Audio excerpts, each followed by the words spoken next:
he won 7 world championships and changed Formula One from a gentleman's sport into a $3 billion business. Before Chapman, Britain was the outsider. After Chapman, only Britain counted. As an individual, Chapman was a complete firebrand, a complete original. He created an era.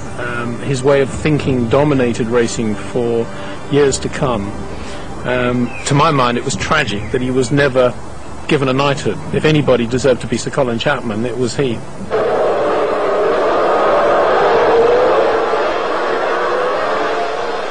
From 1961 to 1978, if you beat Lotus and Chapman, you'd won. And he would do anything for his team letters, anything. And I don't think he really cared whether it was defrauding shareholders or defrauding anybody else. I suspect that he probably wouldn't even have thought about it. He was a genius and he was a rogue. Definitely a genius, allegedly a rogue. The last year of Chapman's life was overshadowed by rumours surrounding his involvement in the DeLorean conspiracy, perhaps the financial scandal of the 1980s. But as the investigators closed in, his early death saw him take his secrets to the grave.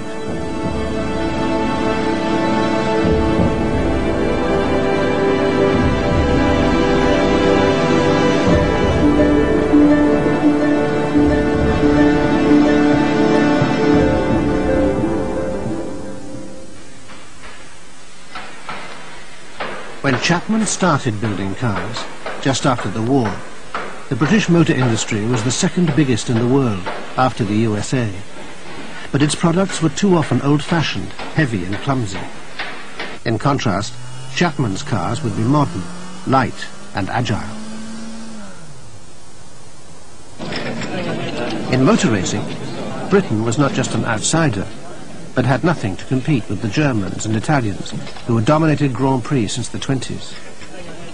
Grand Prix was a matter of national pride. The Italian cars were red, the German silver, the French blue, the British racing green. But there were no winning British cars. No British car had ever won a single Grand Prix. No British driver had ever been world champion. Britain was the sporting loser. Rolls number 36, leading British car, is in 16th place as they go through the other half of the loop at Country Corner. Chapman changed all that and, almost as an afterthought, created the only new post-war British car company, designing some of the most radical road cars ever made. Chapman had started building cars as a 19-year-old engineering student in a lock-up garage in London in 1947. The first 2 Lotuses were trials cars, based on old Austins, and he took Hazel, his future wife, as his passenger. 4 years later, he built his first racing car, winning everything as both driver and designer. His secret weapon was getting more power from the engine everyone used by exploiting a loophole in the regulations, a typical Chapman move. To Colin, rules were something to be challenged, to be circumvented, and he must have spent hours reading rule books and trying to find loopholes. If he was involved in framing rules, he would make sure that the rules were framed with a loophole available to him. By 1955, Chapman was becoming so successful, he gave up his full-time job, and Lotus made its first appearance at Le Mans, with him as #1 driver.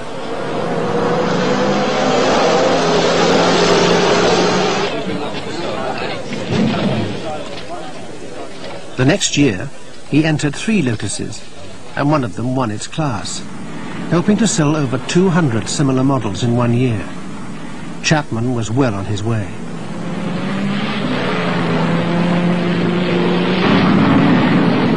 A few weeks later, by chance, a cameraman was filming during practice for the French Grand Prix. What he was about to capture would prove to be a key moment in Chapman's career. His brakes failed, costing him the chance of a Formula One debut. He never would race in a Grand Prix. When he drove a van wall, he was very nearly as quick as Hawthorne. I've driven with Stewart, Graham Hill, Sterling, Fangio even. And Colin was as good, smooth. I never had a problem riding with him as a passenger. Other people have, but I didn't. From now on, Chapman concentrated on design, not driving. And at the next motor show, Lotus showed 3 cars.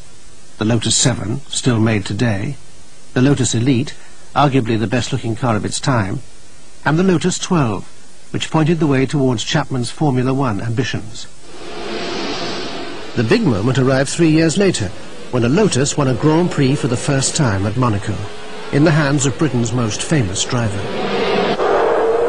Well, in his early days of his racing cars, of course, frankly, they were beautiful to drive. Not easy, but delicate, but very, very quick, very light, and I can tell you very delicate as far as the strength was concerned. And in fact, I had quite a few wheels come off. The most important one, in a way, I suppose, was when I was racing at Spa, and my front wheel came off at about 140 miles an hour, and obviously I knew there was something wrong because I could see it go, and I managed to spin out and go in the bank backwards. I broke my back and my legs on that occasion. His structures professor, when he was studying engineering, had told him that, you know, any damn fool can build a bridge and it won't fall down, but it takes a man of much greater skill to build a bridge that just won't fall down. In other words, that working at the margin was very, very typical of Colin's operations in general, and very particular in the sense that he worked on very few principles about engineering. These were elegance, refinement, simplicity. He was a stylist, I guess, in some ways, rather than a real engineer. I remember at the American Grand Prix, which I won in, I think, 59 or something, and they made me a cake with a Lotus on top, and the first cut I made, of course, was one of the wheels, and I said, would you give it to Colin Chapman? And he didn't think it was funny at all. Colin was uninterested in both spectators and certainly deeply uninterested in safety. Never heard him utter a word about whether his monocoques were, what would happen if your driver's legs got chopped off in it. Never a word. When you're dealing with people's lives, and you are when wheels fall off at over 100 miles an hour, or even less, I think it's something one has to think about, and I don't think it worried him too much at the beginning. Once he even tried to convince officials that paper was fireproof. And he'd taken a road map from the wall of the garage where he was working and had put it between the engine and the driving compartment, cut holes for the steering column and cables and wires, and had painted it with aluminium paint. And the officials were absolutely scandalised and said, this is not a fireproof bulkhead. And Colin said, yes, it is, and there was quite a row going on, which they didn't seem to be able to resolve. And I was asked if I would be prepared to protest that he was going to be allowed to compete, not complying with the rules. And I said, no, you do your own dirty work. Chapman's reputation for putting lightness before safety haunted him a decade later. He was charged with manslaughter following the death of Joachim Rindt. When the car swung, it hit a post for an overhead loudspeaker and swung round, and it tore the front of the car off, front wheel's bulkhead, and of course his feet were in the pedals. It pulled him through the seat belts and they cut his throat, and he died in the wreckage on the spot. The Italians impounded the wreckage and Colin was charged with manslaughter, and the charge was dismissed, and Colin was very cross. He said, I didn't want to get off because I had retained the best lawyer. I wanted it proved that I don't make unsafe racing cars. Chapman was finally cleared of Rindt's death, but the accusations against his cars of being fragile and unsafe never went away.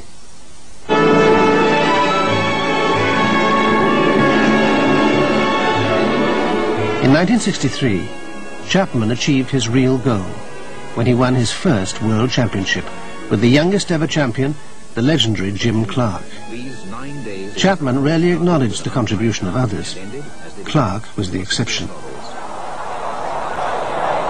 Jimmy was, in my opinion, probably the greatest racing driver there's ever been. He's got a very rare combination of a fantastically high intellect, a fantastically high ability, with a tremendous concentration. I don't think there are any other drivers that, in my experience of Grand Prix racing over the last 10 years, have ever equalled or ever likely to equal the sort of total race driver concept that Jimmy was.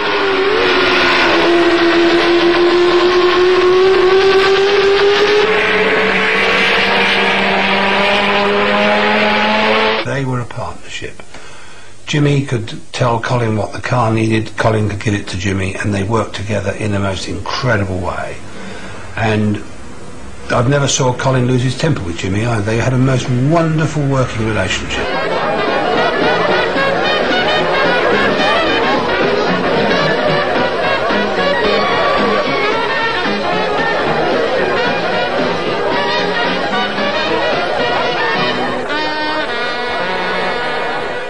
Clark would drive for no one but Chapman, and Chapman inspired a similar loyalty in all those who worked for him.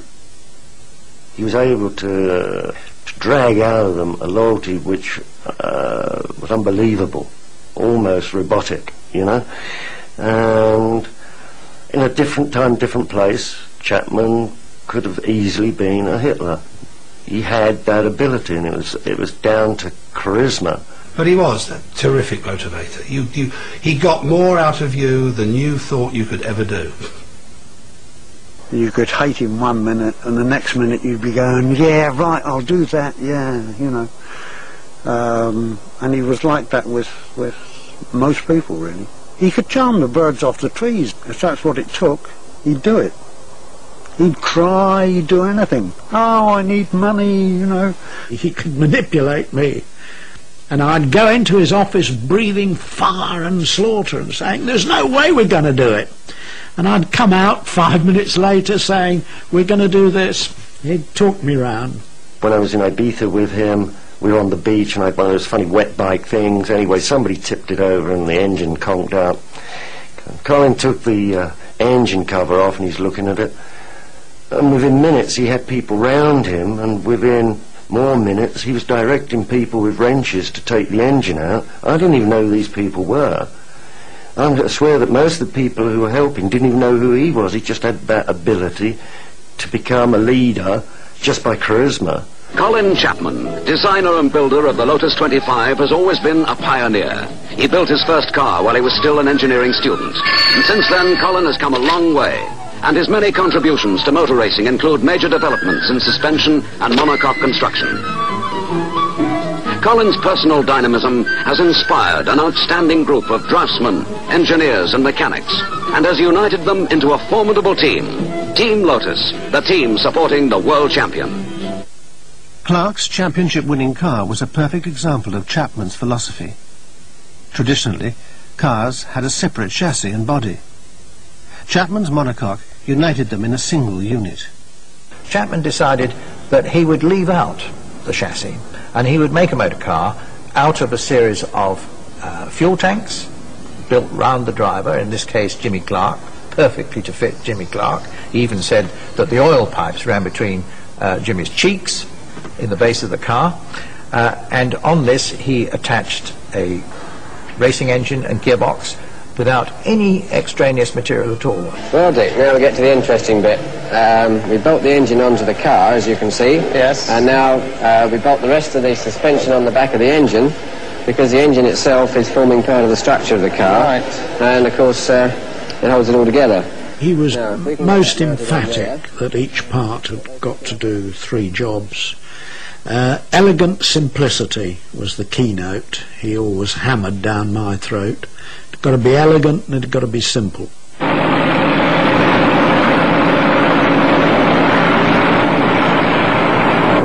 Alpha Oscar, now like to take off. Can you clear the track, please? Roger, will do. As a world champion, Chapman started to adopt the lifestyle to match. Well, in the 60s, a lot of people had mistresses and girlfriends. I did. And it was rumoured that Colin had 1 or perhaps 2, but nothing you could really pin down. By 1964, Colin was really wearing his mistress on his sleeve, very open secret. I'm inclined to think that he just regarded it as another status symbol, another toy, if you like, in the same way that he had to have the latest aeroplane or any other gadget. Colin had 3 lives. He had his family life, which was totally divorced from his other 2 lives. He had his private life, okay, which did not necessarily include his family. Then he had his business life. And he was able to run those 3 in parallel without them crisscrossing too many times, and organise himself in such a way that he never really come up with a conflict. I mean, occasionally, as I understand it, and this is hearsay, but kind of Hazel left him a couple of times, you know, when things got a bit tough, or, you know, she'd run away for a weekend and to friends, but in general terms he was able to kind of keep all the balls in the air, and everybody kind of lived happy, kind of. The obsession with each element doing more than one job even extended to his private life. Once in the 60s, a mistress doubled as a secretary, which brought its own problems in the office. Why don't you just meet a girl occasionally, you know, to go to dinner, and if you have fun, you have fun. Why do you need to bring all the baggage on board, you know, where, you know, you're walking in the morning, they're out at the office, and, you know, all that. Well, and, right, what a good idea. Why don't we do that? Okay, so what are we going to do with this one? Let's get rid of her. No. You get rid of her. Okay, that's fine. So we have the conversation, and that young lady goes. Anyway, there's some people I knew down in London, an escort agency, and they sent a really pretty girl up. And he was supposed to have dinner with her. And he didn't have the guts.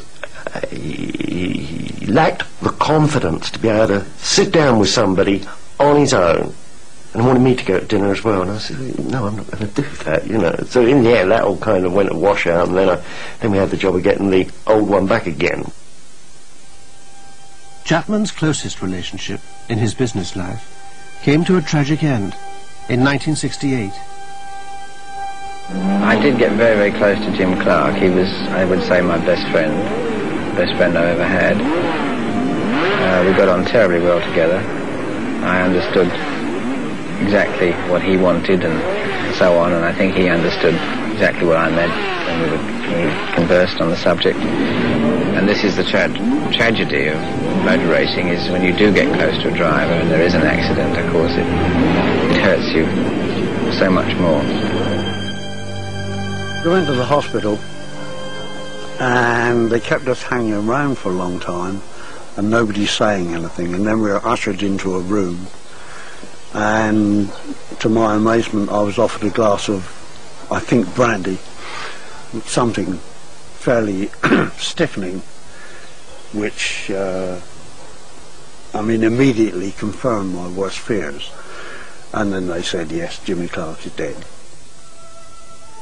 Driving a Lotus, he crashed into the trees at 140 miles an hour in a minor race he had no need to enter.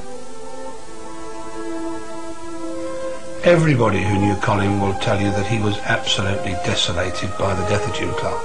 I've never seen anyone so low for a guy who was, you know, always on top of everything. He was shattered. Mm-hmm. It almost became as if Colin was a widower. He'd lost his partner, and he grieved deeply. He'd disappeared off the face of the earth for 3 weeks. Nobody knew in the factory or anywhere else where he was. He was lost.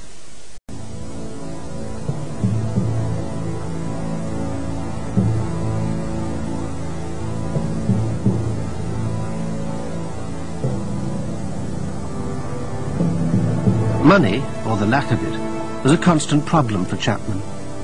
Ferrari and later Renault virtually had the backing of their respective governments. Chapman always had to fight for private finance and resented having it taken off him for the public purse. Chapman had a deep dislike of paying income tax if he could possibly avoid it, and this was extended to all aspects of Team Lotus. So fairly early on in the 1960s, when he was running some very expensive professional drivers, Jimmy Clark and Graham Hill, he and Fred Bushell together established an operation called GPD, Grand Prix Drivers, which was an offshore company. I think it had roots in Panama and was operated out of Geneva. And the purpose of this was to avoid any funds being channeled back into the United Kingdom and becoming subject to British income tax. And unfortunately, I had said, well, of course, this is a perfectly good example of tax evasion. And he nearly got up and hit me. And he gave me a great big lecture how about tax evasion is a crime, tax avoidance is a science, and that he was all involved with the science and didn't want to know about the crime. The racing team's finance was intended to come from his car company's profits, but it too had recurring financial crises. To raise money, Chapman tried to cash in on his name by selling shares in Lotus. Colin Chapman never ever should have gone public with his company. That was a huge mistake. I think he acknowledged that, and he certainly would have bought it back if he possibly could. He had no patience whatsoever for the interests of shareholders if he continued simply running a private company, which is what he should have done, and of course what he wanted to do. Things would have been different. He had great difficulty in being able to compartmentalise a public company, its money, private company, its money. In fact, there were occasions when his private companies bailed out the public company. He never was able to differentiate between them, and it didn't matter to him anyway. The shareholders of Lotus were purely people who'd been given the opportunity of participating in Colin Chapman's success. There was an element of the hooligan in Colin, and we had quite a few hooligan nights out. I won't tell you how we wrecked a paddle steamer on the River Thames, that's another story. But part of the public flotation was we rented a bus and went round London in it, and had a marvellous time. And at one point, the police were loading the ladies of the night into a Black Maria, and by the time the police had got the ladies of the night in, the Black Maria had no tail lights and no headlights, and Colin had got the lot.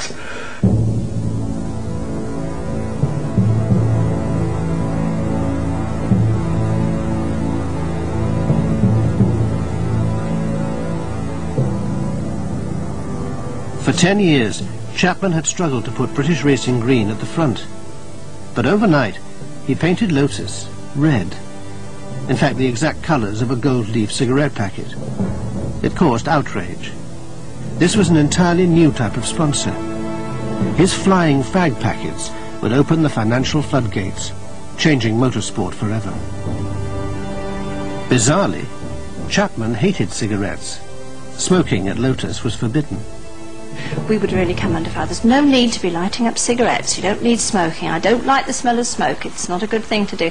So you very quickly learned that it wasn't worth the aggravation, because his willpower was such. He was a very strong-willed person, and that was how I suppose we eventually all did as we were told, was that he almost nagged you to death over it, that no, you weren't to smoke. By 1970, Chapman had romped home to his 4th World Championship. But the establishment only rewarded him with 2nd prize in the honours list. The next thing I heard was that he was going to get the CBE. They actually told me through the back door before they told him. And when I inquired further as to why it was only the CBE, they said, unfortunately, he hit a policeman in a country that has a queen, which was, he actually hit a policeman at the Dutch Grand Prix one year and was locked up for 2 days because he thumped him really hard because they wouldn't let him in the pits. And had that been, shall we say, a policeman in Yugoslavia, that would have been all right. But if you insult the crown by hitting one of the policemen, then you don't get the knighthood. 1978 was the most glorious year of Chapman's racing career, dominating Formula One as no team had ever done before, winning 8 Grand Prix, often coming home first and second, the competition lucky to be on the same lap. The season ended with Lotus just 1 win short of Ferrari's all-time total. But amid glory, death struck again.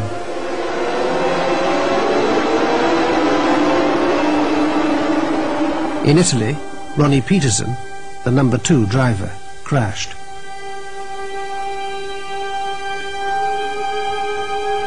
I have very, very clear memories of Ronnie Peterson saying to me at the end of his contract year, was like, well, I just don't intend to be another dead hero for Colin Chapman. When Peterson died in last year's model, Chapman refused responsibility, blaming the racing team for not finishing a new and safer car in time. Colin always felt Peterson wouldn't have been killed if he'd have been driving a Type 79 with a carbon fibre tub. He was driving a Type 78 with an aluminium honeycomb, and it crumpled and crushed his feet, and he eventually died with a poisoning or something.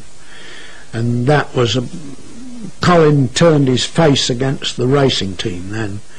He became much more remote. Instead of being in the workshop with them, laughing and joking, he didn't go into the workshop anymore. Chapman now seemed to lose his passion for racing. It would be 4 years before Lotus won another race. With his sponsors threatening to quit, Lotus sales were crashing in the States due to new safety regulations. He desperately needed a new source of cash. One day in 1978, racing journalist Peter Windsor found himself alone in Chapman's office. I sat down, and there was a notepad in the middle of the desk, and I kid you not, in the middle of the notepad there was just one word, and it was DeLorean, with a line under it, and it was Chapman's handwriting.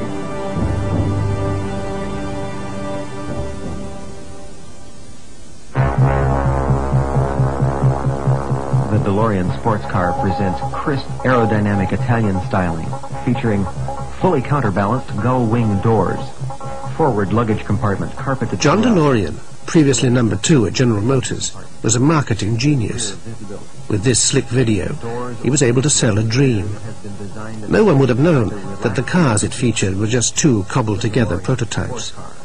Within 9 days, the British government gave him £35 million to build a factory in strife-torn Belfast.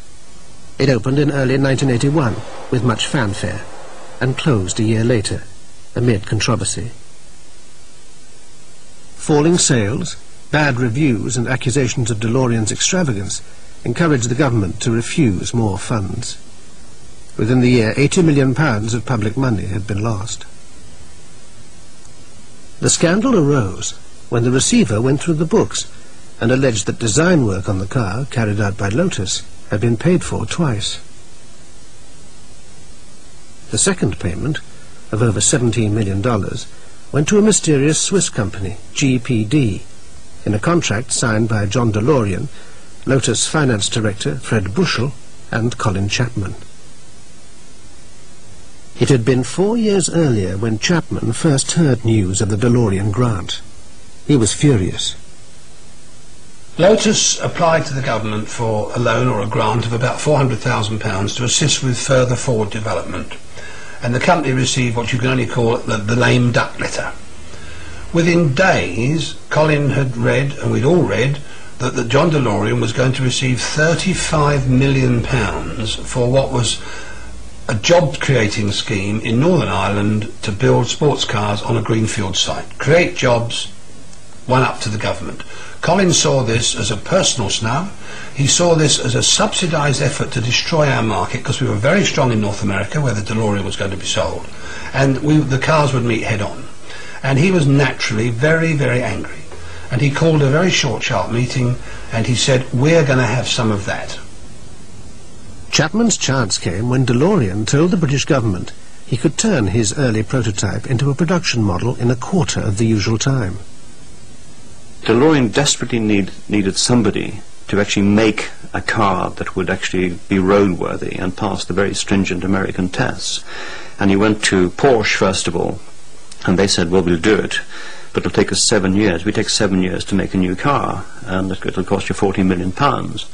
And he had 18 months. He promised to do it in 18 months. And so he went to BMW, and they said, well, we'll do it in 4 years, but it'll cost you about £50 million. We don't really want to do it anyway.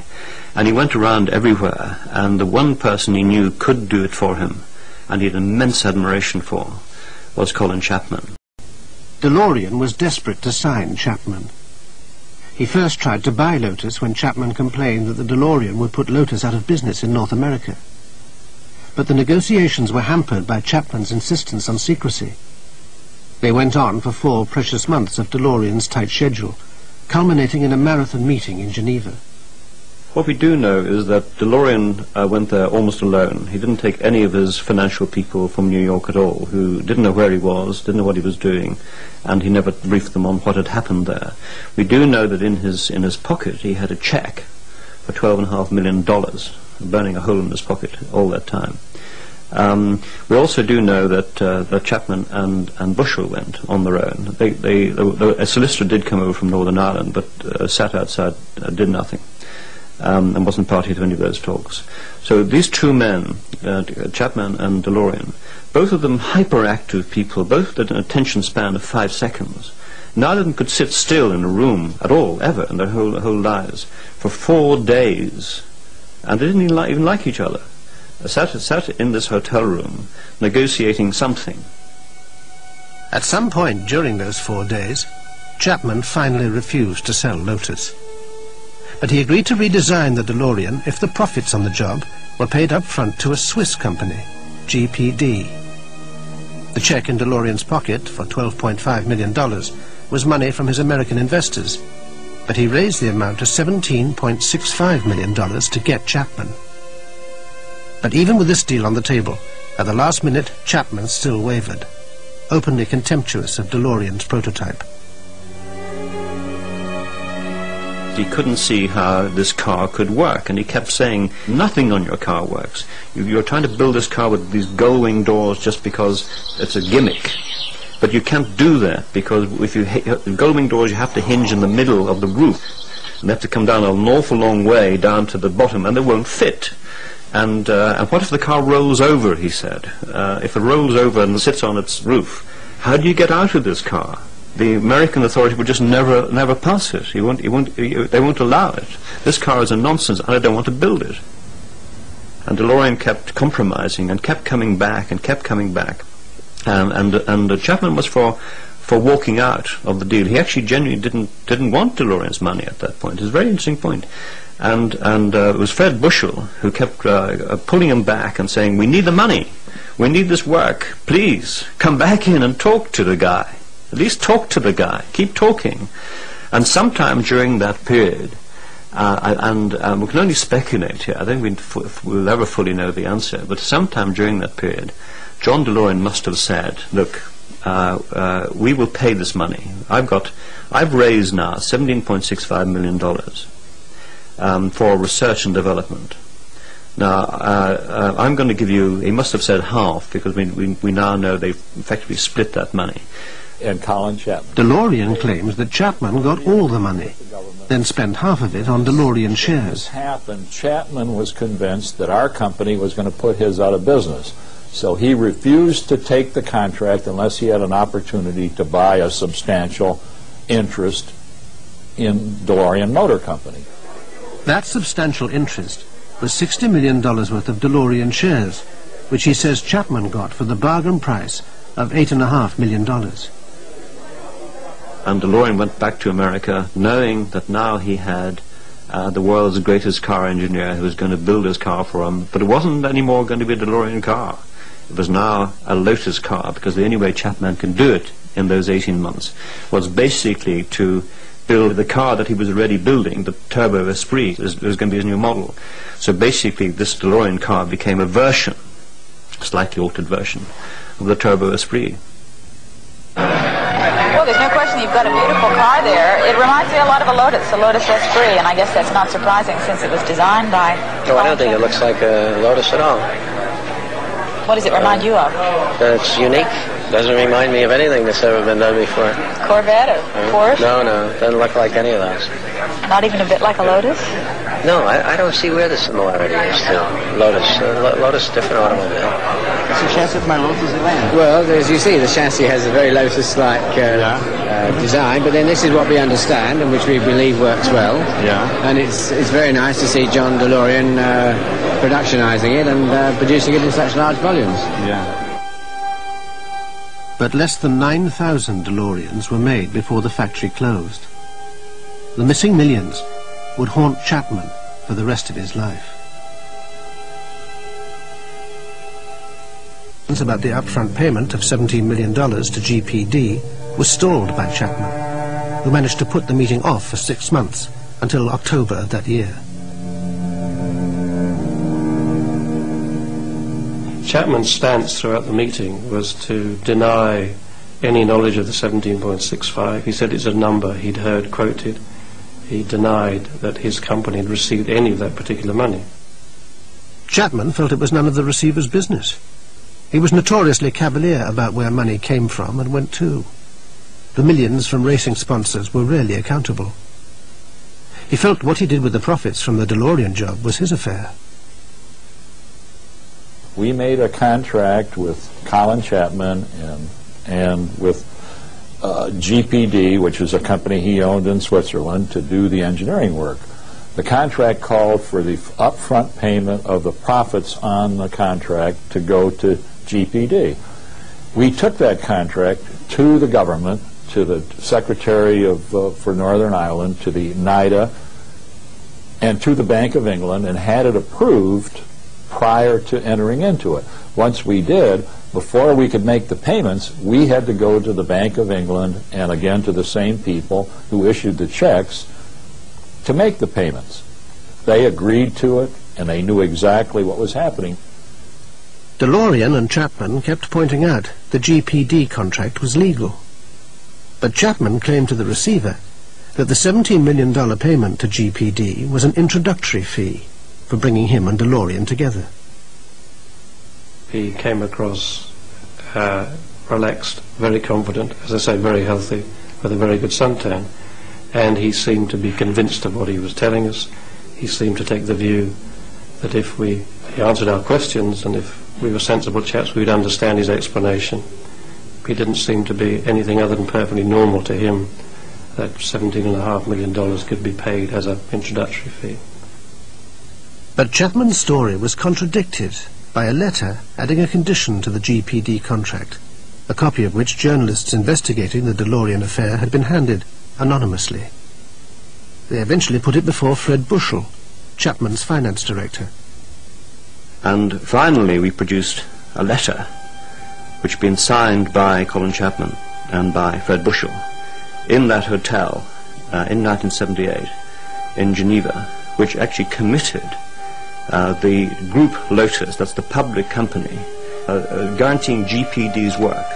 It actually specifically named GPD. The Group Lotus was guaranteeing GPD. Now this letter was dynamite. And we put that letter on the table, and Fred Bushell said, "I've never seen that letter before." And I said, "Is that your signature?" And he said, "Well, it might be." I said, "Well, it's hardly your signature. The thing is a forgery. But if it's not a forgery, this letter actually does show that not only did you know about GPD, but you actually guaranteed GPD's work as a public company. And the shareholders never knew that. You were guaranteeing an enormous contract, which would bust Group Lotus, and very nearly did." At that stage, he asked for a pause. And I remember we went out, and the tension in the room was crackling. This letter proved that the shareholders of Lotus were being defrauded. Chapman and Bushell had failed to declare to the Lotus shareholders the upfront profit paid to GPD, which eventually showed up in Chapman and Bushell's Swiss accounts.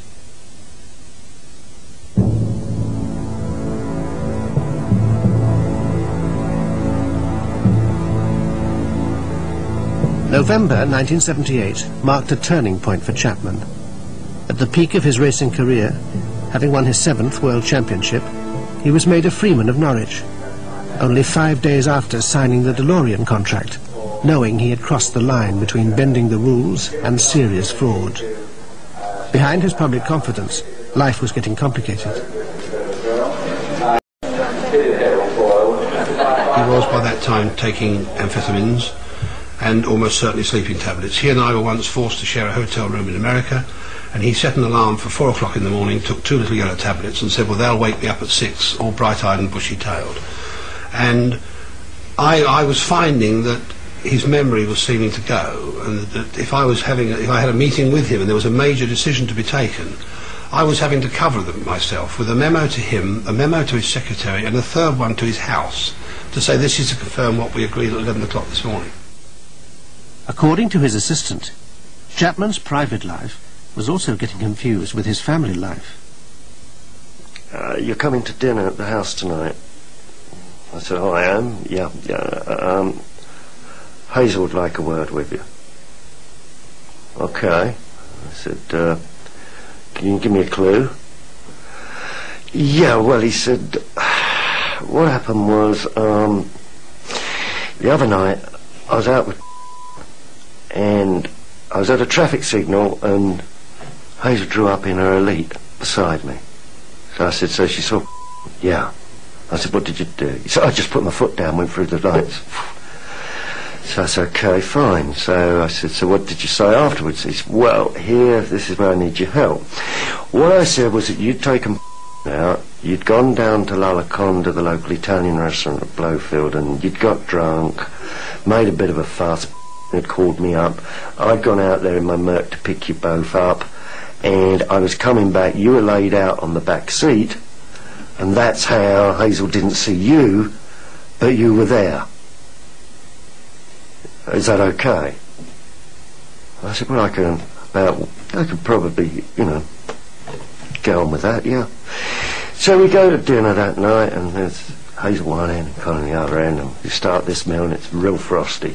So halfway through the meal, Hazel puts down her cutlery. She said, I'm sorry, I just have to get this off my chest right now, Tim. She said, I am absolutely disgusted with you. I said, how's that, Hazel? You are a director of a public company of which my husband is the chairman.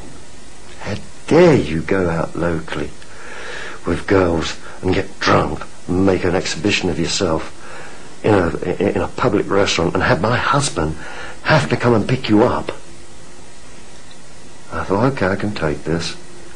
I look at Colin, he looks down the table, he says, this has got to stop, Tim. Anyway, I go out to the porch saying good night. Hazel's got it off her chest. The old man turns around and he says, Tim, Hazel's got a point, you've got to start behaving yourself, you've got to live up to the position I've put you in. And I'm walking out to my car thinking, hold it, this guy now actually believes what he's told her. And I think, if you ask other people who were around in those last couple of years, 3 years, he really began to get scary from that point of view, really scary, that he would believe those things. Into this world of make-believe came a fairy tale sponsor, awash with money. The Albert Hall, February 1980. $1 million worth of smoke, champagne and dancing girls launched Chapman's latest Lotus. Yet no one had ever heard of Essex, the name emblazoned on the car. Essex, a Monaco-based oil dealing company, was owned by entrepreneur David Team. Team was the major, the sole successor to John Player. His company was called Essex. A very odd man team anyway to have anything to do with Formula One. From an art background, he was a true 1960s character, complete with ponytail and everything else, and a saturnine and a strange man who operated basically out of telephones and computers inside a Monaco apartment, dealing in spot oil. The world of oil dealing was extremely volatile. In 1 year, David Team made $70 million. Chapman was mesmerized by the orgy of cash. We were looking at various avenues to see what we could do to, as we say, illuminate our profile within the petroleum industry. And the two obvious ways to get the people through sports are football and motorism. The petroleum industry really has nothing to do with football. So we decided to go motorism. And David Team lived in Monte Carlo and gave all the signs of being incredibly wealthy with his personal jet. And that had an impact on Colin. Previously, he wasn't bothered about going to a good restaurant or staying at a good hotel. He would make sure Hazel had a nice hotel to stay at, but it didn't really bother him. And if you were travelling with him, a kitty cat in the cockpit of the aeroplane was all he wanted. But then he understood what the rosettes and stars meant in the guides, and he spent less time with the cars, less time with the mechanics, and more time away from the circuit. Despite Team's millions, Lotus hadn't won a single race since the DeLorean deal was signed.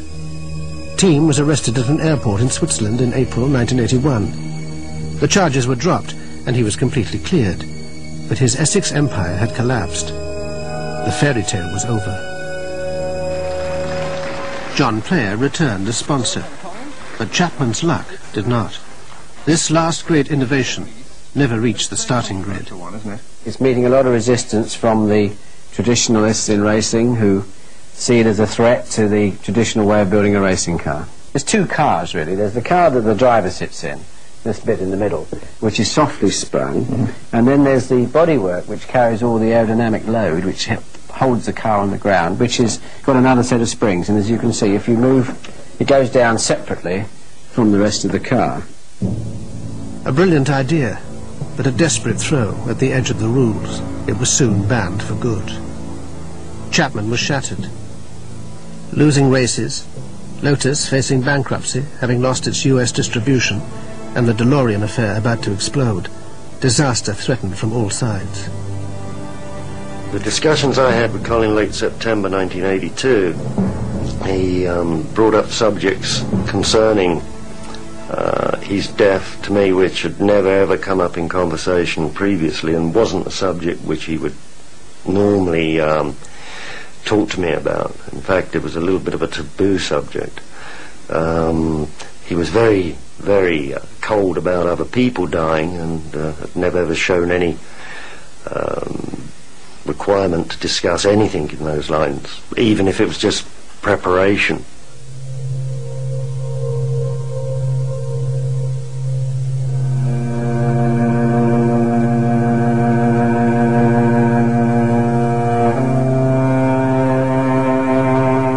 Chapman had raised Britain to the top of Grand Prix racing. His energy, charisma and innovative genius affected all who came into contact with him. But the constant pressure of finding finance had driven him to the GPD contract, which now threatened everything he had built up over 30 years.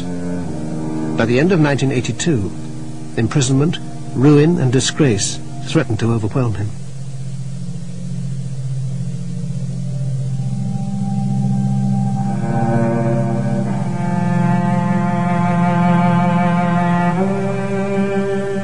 A week before Christmas, he flew back from Paris, landing in darkness.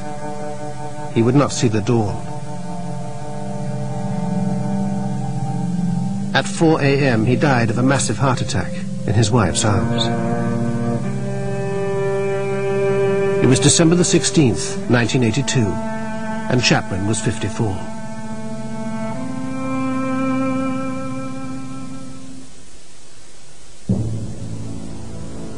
Ten years after Chapman's death, his loyal accountant Fred Bushell pleaded guilty to fraud in relation to the DeLorean affair and was sentenced to 3 years in jail. At his trial, the judge said on the evidence before him, if Chapman had been in the dock, he would have got 10 years.